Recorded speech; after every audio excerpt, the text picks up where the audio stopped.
जवान मेरा भगवान। तो आज ये स्लोगन इस कार्यक्रम को दिया गया है। जब इन 3 शब्दों को मैं बोल रही हूं तो मैं सच में उन्हें बोल रही हूं, ये जवान हमारे भगवान।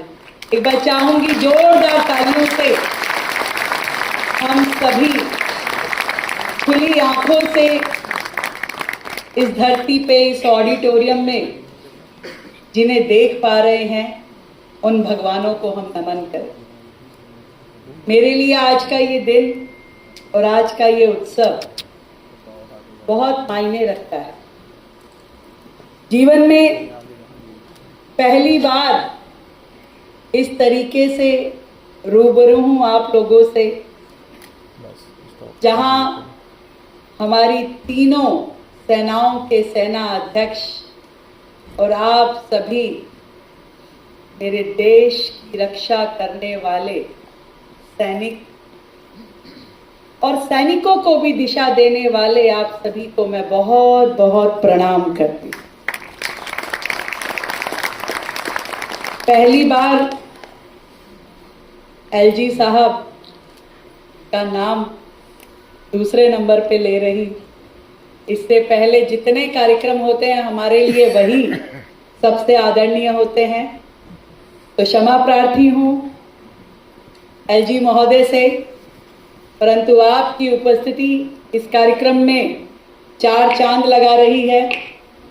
और प्रणाम करना चाहूंगी श्री अनिल चौहान जी को, चीफ ऑफ डिफेंस स्टाफ, जिनके मार्गदर्शन में लगातार हमारी तीनों सेनाएं बहुत ही शिद्दत से काम कर रही हैं और भारत को द ग्रेट भारत बनाने वाली आप सेनाओं को मेरा बहुत बहुत नमस्कार। Air chief marshal Amarpreet Singh ji, brigadier Sujit Rana ji जो सचिव है हमारे सैनिक बोर्ड के, और आप सभी देवियों और सज्जनों, शानदार आपकी सेवा, आपका समर्पण और देश के प्रति आपकी देशभक्ति, किन शब्दों में मैं बयां करूं, मेरे पास शब्द नहीं। दिल तो ऐसा हो रहा है कि जितना भावुक मैं महसूस कर रही हूं, कहीं रो ही ना दूं। सच में जीवन में बचपन से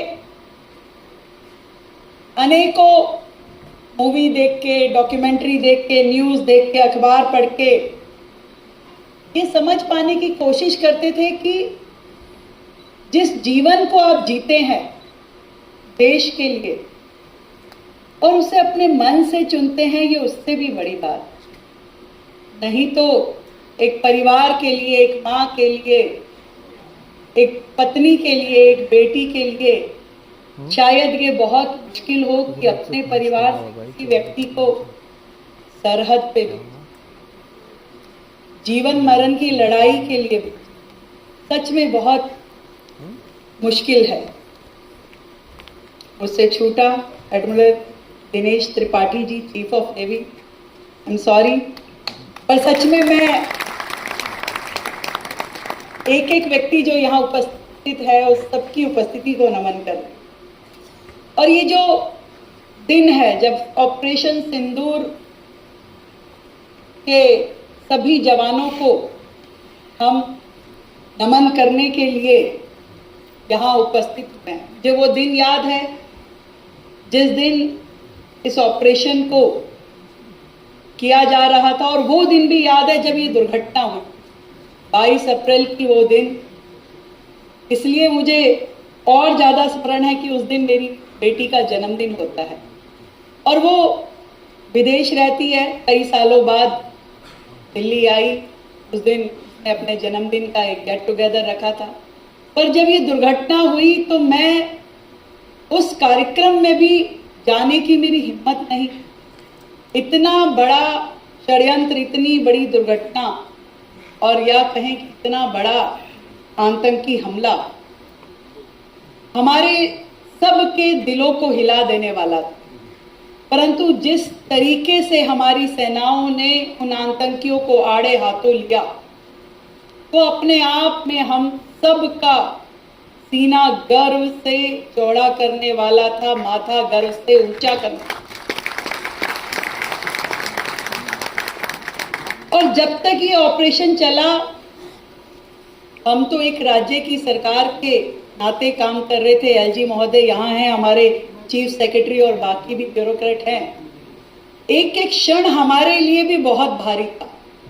तो मैं समझ सकती हूँ जब आप दुश्मन के सरहद में घुस करके उन पे हमला कर रहे थे, तो कितना आपके लिए एक एक क्षण वहां का अपने आप में निर्णायक रहा हो। हमें डर था कि कैसे कुछ भी लड़ाई बढ़ती है तो क्या हो सकता है, कैसे आम जन की जिंदगी को हम ठीक कर पाएंगे, मेंटेन कर पाएंगे। पर आपने जो किया, जो दुश्मन के घर में जा करके उसको जवाब दिया, वो मैं कहती हूँ कि देश की आधी आबादी जो महिलाओं की है, वो आपको शत शत नमन करती है, प्रणाम करती है। आपके उस कार्यवाही पे जो हर भारतीय महिला का सम्मान और स्वाभिमान बढ़ाने वाली। कई बार कई मंचों पे इस बात की चर्चा हुई कि इस ऑपरेशन का नाम ऑपरेशन सिंदूर क्यों रखा गया। मैंने यही कहा कि इससे ज्यादा बड़ी सम्मान की बात कोई नहीं हो सकती जो इस ऑपरेशन के नाम के द्वारा देश की उन बहन बेटियों को सम्मान दिया गया कि आप अकेले और बेसहारा नहीं है, देश की सभी सेनाएं आपके साथ खड़ी है, देश का हर जवान आपके साथ। मैं यहाँ बैठी हुई सभी उस महिला शक्ति को भी प्रणाम करती हूँ जो इतना बड़ा दिल करके, इतना बड़ा कलेजा करके अपने परिवार से उस सैनिक को सरहद पे भेज। मैं ये लग रहा है आवाज हमारी, आप सभी को ढेरों बधाई, ढेरों शुभकामनाएं। कोई पदक, कोई सम्मान इस चीज के लिए बना नहीं है कि आपको मैं सम्मानित करता हूं, पर दिल्ली सैनिक बोर्ड के माध्यम से आयोजित आज ये भव्य कार्यक्रम सच में प्रशंसनीय है कि यहाँ आप सबको बुला के हमें दर्शन करने का मौका दिया। इसके लिए मैं अपने इस बोर्ड का बहुत धन्यवाद करती हूँ।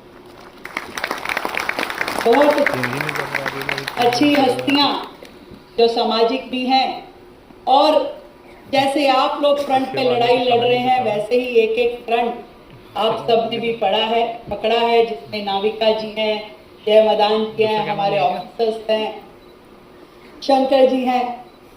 मैं अक्सर एक बात कहती हूँ, का मौका नहीं मिलता, ना दुश्मन पे गोली चलाने का मौका हमें मिलेगा, ना सीने पे गोली खाने का मौका हमें मिलेगा। तो हम अपनी देशभक्ति कैसे दिखाएं?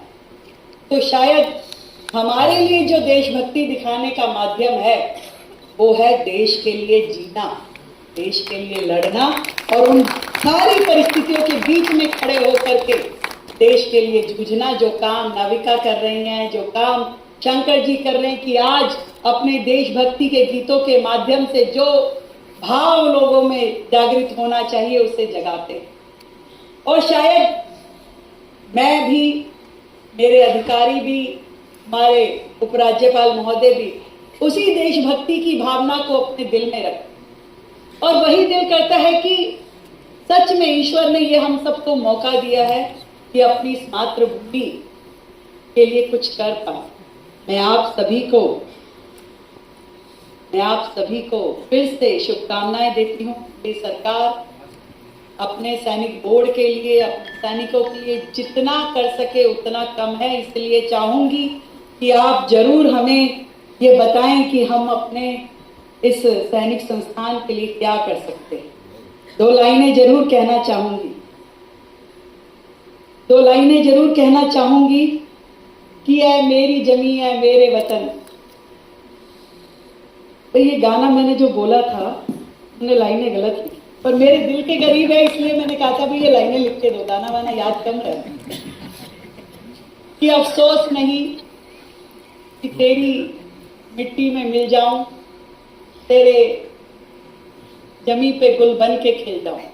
तो ये गीत जब मैं सुनती हूँ तो मैं सच में ये सोचती हूँ कि हमारे ये सैनिक, हमारे ये जवान, हमारी ये सेनाएं और आप सभी लोग सच में ईश्वर के बाद आप ही हो जिनकी हम पूजा करें, अर्चना करें और आपको धन्यवाद।